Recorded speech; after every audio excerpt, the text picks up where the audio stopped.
రాష్ట్రం ఏర్పడి 10 సంవత్సరాలు పూర్తిగా వస్తుంది. ఈ నేపథ్యంలోనే తెలంగాణ ప్రభుత్వం సీఎం కేసీఆర్ ఈ మధ్యనే దశాబ్ది ఉత్సవాలు నిర్వహించాలన్న నిర్ణయానికి వచ్చారు. ఈ నేపథ్యంలోనే తెలంగాణ రాష్ట్ర వ్యాప్తంగా కాక ఉమ్మడి మహబూబ్నగర్ జిల్లాలో ప్రతి నియోజకవర్గంలో ప్రతి గ్రామాన ఈ దశాబ్ది ఉత్సవాలు నిర్వహిస్తున్నారు.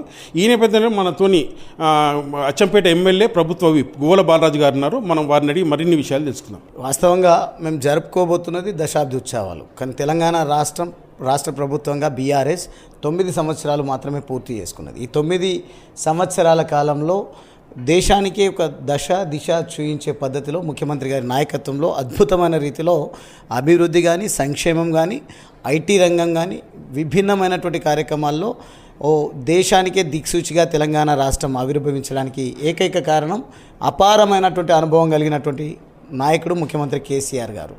అది ఉద్యమ సందర్భం కానీ, పాలకుడిగా కానీ, లేదంటే ఈరోజు నలుగురికి ఆదర్శంగా ఉండాలంటే పేదలకు సంక్షేమం అందించి పేద ప్రజల దైవంగా కానీ ఈరోజు ముఖ్యమంత్రి గారు అద్భుతమైనటువంటి పేరును సంపాదించుకోవడం జరిగింది.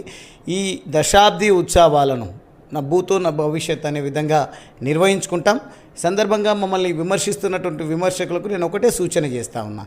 మా ప్రభుత్వంగా, మా పార్టీగా మేము ప్రజల్లో ఏ రకంగా దూసుకుపోవాలి, మేము చేసిన పనులేంది, మేము 9 సంవత్సరాల ఈ పాలనలో ప్రజలకు అందించిన సంక్షేమం, చేసినటువంటి అభివృద్ధిని మేము వెలుగెత్తి చాటేటువంటి ప్రయత్నం చేస్తాం. ఒకవేళ మీరు 60 సంవత్సరాల కాలంలో మీరు ఏం చేసినో ప్రజలకు విడమర్చి చెప్పండి, ప్రజలను ఆకర్షించేటువంటి ప్రయత్నం చేయండి. కానీ అక్కసు వెళ్ళగక్కడం ఎంత మాత్రం శ్రేయస్కారం కాదు. తెలంగాణ రాష్ట్ర ప్రభుత్వం తెలంగాణ ప్రజల ముందుకు పోతూ ఉంది. మేము చేసినటువంటి గతంలో చూసినట్టయితే కొంగర్ కలాంలో జరిగినటువంటి సభ, ప్రగతి నివేదిక సభ నిర్వహిస్తే లక్షలాదిగా తరలి వచ్చి అద్భుతంగా 63 స్థానాలు 2014లో బీఆర్ఎస్కు టీఆర్ఎస్కి ఇస్తే మళ్ళీ జరిగినటువంటి 2018 డిసెంబర్ ఎన్నికలలో 88 స్థానాలు మాకు అప్పచెప్పడం జరిగింది. అంటే మేము చూపించిన ప్రగతితో పాటుగా ప్రజలకు ఒకటే మేము వినమ్రంగా ముఖ్యమంత్రి గారు విజ్ఞప్తి చేయడం జరిగింది. ఒకవేళ గనక మేము ఈ 4.5 సంవత్సరాల కాలంలో మేము ప్రగతి చేయనట్టయితే, మీకు చేరువ కానట్టు అనిపిస్తే మమ్మల్ని ఓడించండి. లేదు, మేము చేసిన పని ప్రజలకు ఉపయోగకరంగా ఉన్నది, తెలంగాణ ఖ్యాతిని పెంచే విధంగా ఉన్నది అని అనుకుంటే మమ్మల్ని ఆశీర్వదించండి. ఇదే ముఖ్యమంత్రి గారు మేము 2018 ఎన్నికల్లో మాట్లాడినటువంటి మాట. ఈరోజు కూడా నేను అదే విజ్ఞప్తి చేస్తా ఉన్నా. దయచేసి అక్కసు వెళ్ళగక్కడం, విషం జిమ్మడం కాకుండా మీరు ప్రజాస్వామ్య దేశంలో ప్రజాస్వామ్య పద్ధతిలో జరిగేటువంటి ఈ ఎన్నికలలో మీరు ప్రజలను ఏకరకంగా ఆకట్టుకుంటారో చూడండి. కానీ ఎన్నికలు వస్తే ముఖ్యమంత్రి గారికి రాజకీయాలు గుర్తొస్తాయి, లేదు ఈ దశాబ్ది ఉత్సవాలు గుర్తొస్తాయి, ప్రజల్లోకి వెళ్తారు రాజకీయంగా అని మాట్లాడడం అనేది శ్రేయస్కారం కాదు. మీలాగా 24 గంటలు రాజకీయం చేయడం అనేది మా లక్షణం కాదు. అది మేము ఎన్నికలు వచ్చినప్పుడు మాత్రమే ఎన్నికల యావలో పనిచేస్తాం. మేము చేసిన పనిని చెప్పుకొనే కదా మేము ప్రజలను ఓట్లు అడగాల్సింది.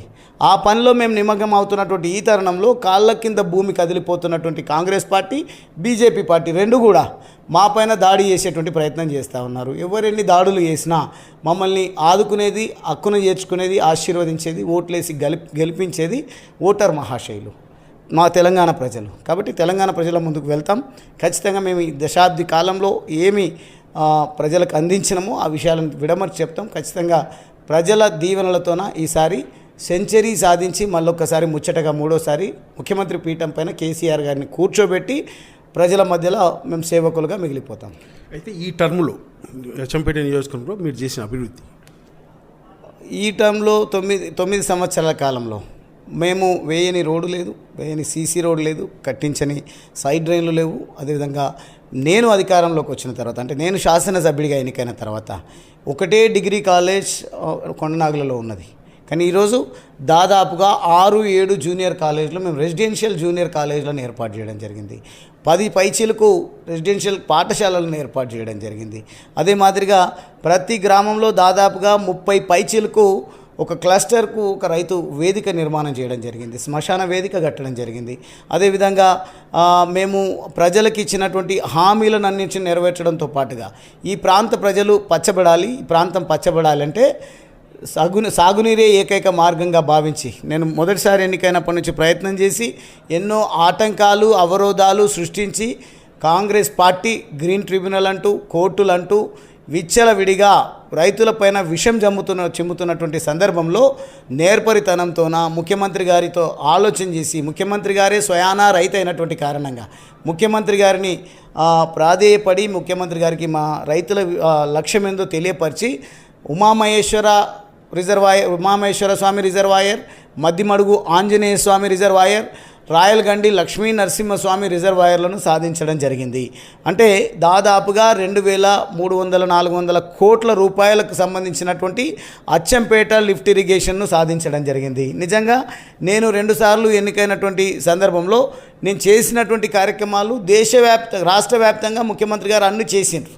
కానీ నాకు దక్కే ఘనత ఏంది ముఖ్యమంత్రి ఆశీర్వాదంతో అంటే ఏదుల నుండి నేరుగా అచ్చంపేట బల్మూరు మండలానికి నెత్తిన కుండబెట్టిన మాదిరిగా ఉండాలని రిజర్వాయర్ నిర్మాణం కోసం నేను ముఖ్యమంత్రి గారిని ఒప్పించి ముఖ్యమంత్రి గారి ఆశీర్వాదంతోన అచ్చంపేట లిఫ్ట్ ఇరిగేషన్ స్కీమును సాధించడం జరిగింది.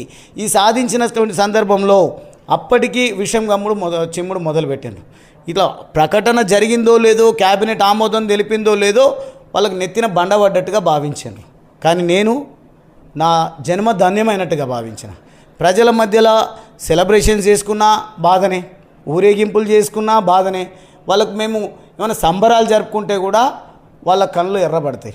ఆ రకమైనటువంటి శోచనీయమైనటువంటి పరిస్థితులు ఉన్నాయి. కాబట్టే చివరికి నేను ఇచ్చినటువంటి పిలుపు ఏంది అంటే రాజకీయ పునరేకీకరణ. గతంలో తెలంగాణ రాష్ట్ర ప్రభుత్వం ఏర్పాటై రాష్ట్రాలుగా ఆంధ్రప్రదేశ్ తెలంగాణ విడిపోయినటువంటి సందర్భంలో ఓటుకు నోటు కేసులో మనము ఎటువంటి బండారాలు బయటపడ్డాయో చూసినాం. ఆ సందర్భంలో కూడా వారిని పట్టించడానికి కారణం ఏంది అని అంటే ఈరోజు పిసిసి అధ్యక్షుడిగా ఉన్నటువంటి రేవంత్ రెడ్డిని రెడ్ హ్యాండెడ్గా మా ఎమ్మెల్సీ గారు పట్టించడం జరిగింది. కారణం ఏంది అని అంటే వాళ్ళు ఇచ్చే 50 కోట్లు, 100 కోట్లు, 4 కోట్లు, 5 కోట్లతోన మేము ఒక్కరం బాగుపడతామేమో, కానీ మా యావాది కాదు. ముఖ్యమంత్రి ఆశయం నెరవేర్చడమే మా లక్ష్యం. కాబట్టి తెలంగాణ రాష్ట్రం నవ్వేటోడి ముందు జారి పడొద్దు అనే విధంగా మేము కేసీఆర్ గారి ఆశయాలను పుణికిపుచ్చుకొని ముందుకు పోతున్నటువంటి తరుణంలో ఎక్కడికక్కడ ప్రభుత్వాన్ని కూల్చాలి, అస్థిరపరచాలని ఒక కుటిల ప్రయత్నం చేసినప్పుడు ఎట్టి పరిస్థితుల్లో శ్రేయస్కారం కాదని ముఖ్యమంత్రి గారు రాజకీయ పునరేకీకరణకు శ్రీకారం చుట్టి ఎట్లయితే తెలంగాణ రాష్ట్ర సాధన సందర్భంలో గొంగిలి పురుగును కూడా ముద్దాడుతా తెలంగాణ రాష్ట్ర సాధన కోసము అని ఏదైతే మాట చెప్పిండో అది తూచా తప్పకుండా పాటించిండు. ఎవరిని రాళ్ళు వేసినా, ఎన్ని బురద జల్లే ప్రయత్నం చేసినా, ఎవరు ఇబ్బందికరమైనటువంటి మాటలు మాట్లాడినా ముఖ్యమంత్రి గారు అవన్నిటిని పట్టించుకోకుండా, వాటిని కూడా పట్టించుకోకుండా తెలంగాణ రాష్ట్ర కళే నాకు ముఖ్యం, దాన్ని సాకారం చేయడమే నా లక్ష్యమని ముఖ్యమంత్రి గారు వెళ్ళి తెలంగాణ రాష్ట్రం సాధించడం జరిగింది. వాళ్ళు తమ పార్టీలను వదిలివేసి టీఆర్ఎస్ పార్టీలో బీఆర్ఎస్లో చేరడం జరిగింది. చేరిన వారిని కూడా హక్కున చేర్చుకొని పదవులు ఇవ్వడం జరిగింది, వాళ్ళని కావాల్సినటువంటి గౌరవం ఇవ్వడం జరిగింది. మొత్తంగా ఆ ఊరటను ఎందుకు ఇచ్చిండ్రు ముఖ్యమంత్రి గారు అని అంటే మా విడిపోయినటువంటి చంద్రబాబు నాయుడు ఒక విషనాగు, తర్వాత ఆంధ్ర పెట్టుబడిదారులు, ఆంధ్ర రాజకీయ నాయకులు అప్పుడు ఎట్టి పరిస్థితుల్లో ఈ రాష్ట్రం విడిపోయింది కాబట్టి ఇది నిలదొక్కుకోకూడదు అనే ఉద్దేశంతో చీకటిమయం చేయాలి, తెలంగాణ అంధాకారం కావాలని కుట్రలు పన్నుతున్నటువంటి సందర్భంలో మనం ఒకటి కావాలని చెప్పేసి ముఖ్యమంత్రి గారు పిలుపునిస్తే అందరూ వచ్చి చేరడము, అద్భుతమైన రీతిలో 2014 నుంచి 18 వరకు అభివృద్ధి చేయడము, మళ్ళీ ప్రజాదీవెనతో 88 స్థానాలతో గెలవడమే కాకుండా ఇతర రాష్ట్ర పార్టీలకు సంబంధించినటువంటి వాళ్ళు ప్రజాదరణ ఆ పార్టీ కోల్పోతుంది, ఆ పార్టీని విశ్వసించే పరిస్థితి లేదు, వారి పార్టీలను విశ్వసించే పరిస్థితి లేదని మూకుమ్మడిగా నిర్ణయం తీసుకొని కాంగ్రెస్ పార్టీని బీఆర్ఎస్లో మర్జ్ చేయడం జరిగింది. ఆ రకంగా మరొక్కసారి అచ్చంపేట పునరేకీకరణకు, రాజకీయ పునరేకీకరణకు నేను పిలుపునిస్తా ఉన్నా మీ న్యూస్ ఛానల్ ద్వారా. దయచేసి డిపిఆర్ అడుగుతున్నారు, డెఫినెట్గా ఇస్తాం. వాటర్ అలొకేషన్ గురించి మాట్లాడుతున్నారు, తప్పకుండా ఇస్తాం. రైతుల కాళ్ళల్లో కట్టెలు పెట్టే ప్రయత్నం చేస్తూ ఉన్నారు, రైతుల ఆశీర్వాదం పొందుతాం. రైతుల మద్దతు దీవెనల వాళ్ళ సమర్థతతోనే వాళ్ళను ఒప్పించి మెప్పించే ప్రాజెక్టు నిర్మాణం చేపడతాం. అదేవిధంగా మీరు గ్రీన్ ట్రిబ్యునల్ అంటున్నారు కదా, పుల్లులు చచ్చిపోతున్నాయని వగల ప్రేమలు వలకబోస్తూ ఉన్నారు కదా, గతంలో చనిపోయినటువంటి వాళ్ళ పేరిట కోర్టులలో కేసులు వేసి పుణ్యం కట్టుకున్నారు కదా. ఇంతకాలం ఇంకా పాలమూరు రంగారెడ్డిని అధికారంలోకి వచ్చిన వెంటనే ముఖ్యమంత్రి గారు చాలా ప్రతిష్టాత్మకంగా, ఎందుకంటే నా గతంలో మహబూబ్ నగర్ నుంచి ఎంపీగా ఉన్నటువంటి సందర్భంలోనే పార్లమెంటులో తెలంగాణ రాష్ట్ర అంశాన్ని లేవనెత్తి తెలంగాణ సాధించినటువంటి కృతజ్ఞత ముఖ్యమంత్రి గారికి ఉన్నది కాబట్టే పాలమూరు రంగారెడ్డి ఎత్తిపోతల పథకంకు కరివెన దగ్గర బూత్పూర్ దగ్గర ఫౌండేషన్ వేసి పనులను వేగవంతం చేస్తే చనిపోయిన వాళ్ళ పేరిట కేసులు వేసి ఆపే ప్రయత్నం చేశారు. కానీ కృష్ణా బోర్డు మేనేజ్మెంట్ బోర్డును అదేవిధంగా సుప్రీంకోర్టును గ్రీన్ ట్రిబ్యునల్ను ఒప్పించి మేము ఏ లక్ష్యంతోనే చేస్తున్నాము, ఎక్కడ డీవియేషన్ లేకుండా మేము ప్రాజెక్టులను ఎందుకు ముందుకు తీసుకుపోతున్నాం, మా మిషన్ భగీరథ ద్వారా ఇంటింటికి తాగునీరు ఎట్లు ఇవ్వాలనే ఆలోచనతో మేము చేసే ప్రయత్నాలను ప్రతి ఇన్స్టిట్యూషన్ కూడా సమర్థించింది. కాబట్టే ఏ ఆటంకాలు లేకుండా 2 లక్షల కిలోమీటర్ల పైచిలకు పైప్ లైన్లు వేసి తాగునీరు ఇవ్వడం జరిగింది. ఈరోజు దాదాపుగా 70% పాలమూరు పచ్చబడ్డది. వలసలు వాపసు వచ్చినాయి. వానలు వాపసు రావాలని ముఖ్యమంత్రి గారు సంకల్పించి మాట్లాడితే ఈయన ఏదో మంత్రదండం ఉంది ఈయన దగ్గర, మాయ చేస్తాడన్నట్టుగా వానలు వాపసు వస్తాయని చెప్పి జోష్యం చెప్తుందని వెటకారపు మాట. ఈరోజు చూడండి, అద్భుతమైనటువంటి వానలు కురుస్తూ ఉన్నాయి, అద్భుతమైనటువంటి పచ్చదనం కనిపిస్తూ ఉంది, హరితహారం కానీ ఇతర అంశాలను కానీ. ఈ రకంగా ముఖ్యమంత్రి గారి ఆశయం పాలమూరు రంగారెడ్డిలో అంతర్భాగంగా అచ్చంపేట లిఫ్ట్ ఇరిగేషన్ను తీసుకోవాలని వారి లక్ష్యం ఏదైతే ఉందో ఆ లక్ష్యం ప్రకారం ముందుకు పోతా ఉన్నాం. మీరు అడిగే లెక్కలకు సమాధానాలు చెప్పడానికే నేను సిద్ధంగా ఉన్నా, మీరు లేవనెత్తేటువంటి ప్రశ్నలకు సమాధానాలు చెప్పడానికి సిద్ధంగా ఉన్నా. కానీ దయచేసి వినమ్రంగా నేను ప్రతిపక్షాలను కోరేది, నిజంగా మీకు రాజకీయ యావే ఉంటే, రాజకీయంగా బీఆర్ఎస్ పార్టీలో అయితే గెలుస్తామే అనుకుంటే నా పార్టీలోకి రండి, నా టికెట్ మీరు క్లెయిమ్ చేయండి, తెచ్చుకోండి, అభ్యంతరం లేదు. నా అచ్చంపేట ప్రజలు నాకు 2 సార్లు ఓట్లు వేసి గెలిపించిండ్రు, ఇది చాలా నాకు నా జన్మధన్యమైంది. ఇప్పుడు నేను సాధించినటువంటి అచ్చంపేట లిఫ్ట్ ఇరిగేషన్ స్కీమ్ యుద్ధ ప్రాతిపదికన పనులు పూర్తయి రైతులకు సాగునీరు అందించాలంటే నా కర్తవ్యం ఓటర్ల దగ్గరికి వెళ్ళి ఓట్లు అడగడం కాదు, భూములు కోల్పోతున్నటువంటి రైతులను ప్రాధేయపడతా, భూములు కోల్పోతున్నటువంటి రైతులకు నష్టపరిహారం ఇచ్చి పూచి నేను ఇస్తా, హామీది ఇస్తా. మొత్తంగా ఆ పనులను వేగవంతం చేసి ఎవ్వరూ ఆటంకాలు సృష్టించకుంటే సంవత్సరంన్నర లోపలనే సాగునీరు అందించేటువంటి బాధ్యత నాది. నేను ఆ పనిలో ఉంటా. మీరు ఎట్లాగో రాజకీయమే మీ లక్ష్యం, రాజకీయాల కోసమే రాజకీయాల్లో ఉన్నారు కాబట్టి మీరు రాజకీయం చేయండి. నేను 7-8వ తరగతిలో ఉన్నప్పుడే నా ప్రకటన చేసిన, నేను ఎమ్మెల్యే కావాలని కోరుకున్నా, ప్రకటించిన. ఒకసారి కాదు 2 సార్లు అయినా, 3 సార్లు అయినట్టు లెక్క. ఎంపీగా ఓడిపోవడం జరిగింది, కానీ గౌరవప్రదమైన ఓట్లు దక్కించుకోవడం జరిగింది. ఒక మనిషికి కావాల్సింది తన లక్ష్యం నెరవేర్చుకున్న తర్వాత కోరికలు అనంతాలు, కోరికలు ఉంటూనే ఉంటాయి.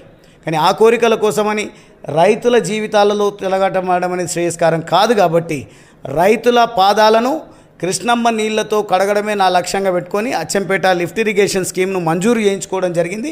ఆ పనిలో నేనుంటా. మీరు మీ పనిలో టికెట్ సాధించుకోండి, ఎమ్మెల్యే కాండి, అభ్యంతరం లేదు. కానీ ఇవన్నీ పనికిరాని అంశాలను లేవనెత్తి రైతులను కుంగదీస్తాం, ప్రాజెక్టును అడ్డుకుంటాం, కాళ్ళల్లో కట్టెలు పెడతామంటే ఖబర్దారని హెచ్చరిక చేస్తా ఉన్నాం. ఎట్టి పరిస్థితుల్లో కూడా ఈ రైతులకు సంబంధించినటువంటి సాగునీటి పథకం విషయంలో ఎవరు రాజకీయాలు చేసినా సహించేది లేదు అని సందర్భంగా నేను తెలియజేస్తాను. ఇది గువ్వల బాలరాజు. అయితే అచ్చంపేటకు తాగునీరు తెచ్చడమే తన లక్ష్యమని ఈ కార్యక్రమాలతో అచ్చంపేటను అభివృద్ధి చేస్తూ ముందుకు వెళ్తానంటున్నాను. ఇది ఇక్కడున్న పరిస్థితి. కెమెరామెన్ సీనుతో ప్రదీప్, అమ్మా న్యూస్, అచ్చంపేట నుంచి.